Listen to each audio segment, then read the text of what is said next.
Hey everybody, I'm at San Jacinto, where Texas won its independence. After the initial success of the Texas Revolution in late 1835, March of 1836 must have felt like a punch in the gut to the Texas settlers. In early February, Santa Anna invaded the rebellious territory with an imposing 6,000-man Mexican army, and on March the 6th took the Alamo in San Antonio with all of its Texas defenders killed. The Provisional Texas government had declared its independence from Mexico on March the 2nd, but that now looked like a moot point. The man put in charge of defending Texas by that same government, Sam Houston, arrived at Gonzales on March the 11th, where he learned about the fall of the Alamo. Houston had little time to commiserate. He had to organize some kind of resistance to Santa Anna's army, which would be heading east into the American colonies at any moment.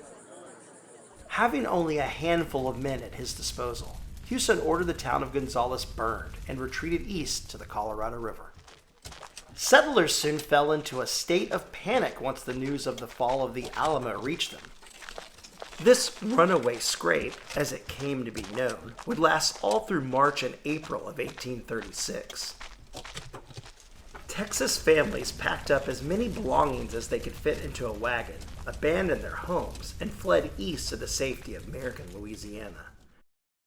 Things only got worse when news arrived of the shocking loss of James Fannon's Texas soldiers at the Goliad Massacre on March the 27th.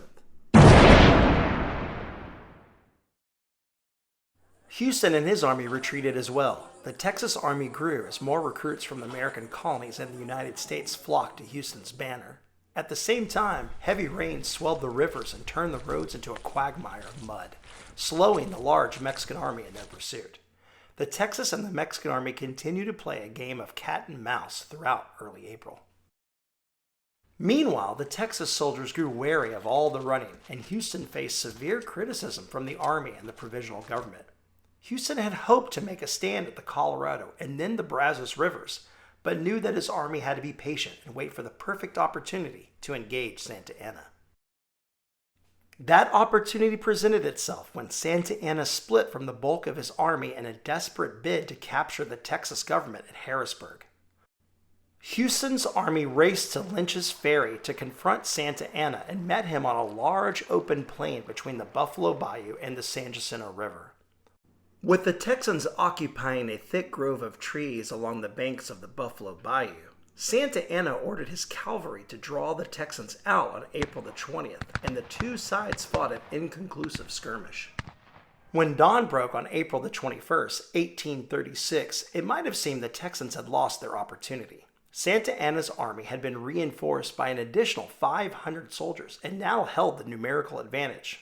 1,200 Mexican troops compared to about 900 Texans, mostly made up of Anglo-American settlers, American volunteers, including U.S. Army soldiers who were allowed to desert from the American Army stationed in Louisiana, and 19 Tejanos led by Juan Seguin.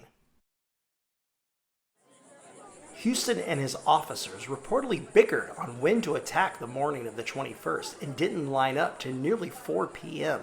Houston told his troops to remember the Alamo, and that became the rallying cry of the Texans that day. Meanwhile, Santa Anna was convinced that Houston would not attack after waiting all morning for the Texans to come out of the woods, and he soon ordered his troops to stand down. The Texans' approach to the Mexican camp was concealed by high grass and a slight rise in the ground. When they came within shooting distance, the Texans halted, fired one massive volley into the Mexican camp, and then charged. Remember the Alamo! The Mexican camp became pure chaos as the soldados ran for their lives.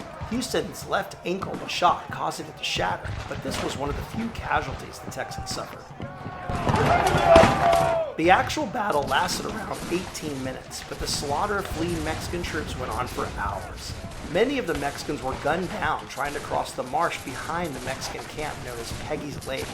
The bloodthirsty Texans showed little mercy after what had happened at the Alamo and Goliad, and in the end killed over 600 Mexican soldiers and captured nearly 300. Only 11 Texans were killed, with about 30 wounded, including Sam Houston. The next day, Santa Anna was captured and brought before Houston.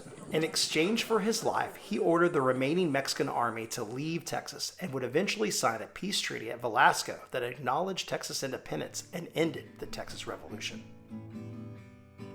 Today, San Jacinto is one of the most hallowed grounds in Texas. Purchased by the state in the 1880s, it eventually became Texas's first official state park. The 567-foot San Jacinto Monument was completed in 1939 and features panels on its exterior that tell the history of the Texas Revolution. The monument has a museum that houses many artifacts from the battle and the war, and an observation deck that not only gives a great view of the battleground, but of the Houston Ship Channel that replaced the Buffalo Bayou when the channel was constructed in the early 1900s.